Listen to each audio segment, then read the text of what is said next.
வணக்கம் நண்பா. TNSTC recruitment செய்திகள். எம்பி தேர்தலுக்கு பிறகு பணியிடங்கள் நிரப்பப்படும் 30,000 காலி பணியிடங்கள் இருப்பதாகவும் தகவல் வெளியாகி வருகின்றன.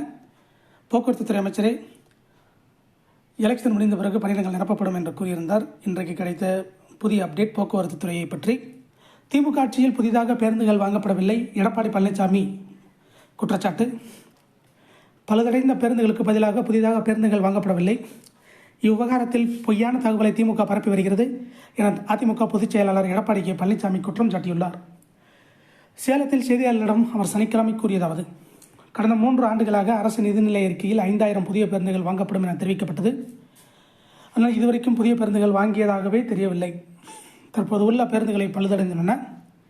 பயணிகள் உட்கார்ந்திருக்கும் போதே சீட்டுகள் கலன்று விழும் நிலை உள்ளது. கடந்த அதிமுக ஆட்சியில் 14,500 புதிய பேருந்துகள் வாங்கப்பட்டன. அந்த பேருந்துகள் தான் தற்போது வரை இயங்கிக் கொண்டிருக்கின்றன. மின்சார பேருந்துகளை வாங்கியதாக கூறுகின்றனர். கடந்த அதிமுக ஆட்சியின் போது ஜெர்மன் நாட்டுடன் ஒப்பந்தம் செய்யப்பட்டதால் தான் அவை வாங்கப்பட்டுள்ளன என்று கூறியுள்ளார். இதை போன்ற போக்குவரத்து துறை அப்டேட்டுகளை உடனுக்குடன் தெரிந்து கொள்ள நம்ம சேனல் சப்ஸ்கிரைப் பண்ணுங்கள், ஷேர் பண்ணுங்கள், லைக் பண்ணுங்கள். நன்றி, வணக்கம்.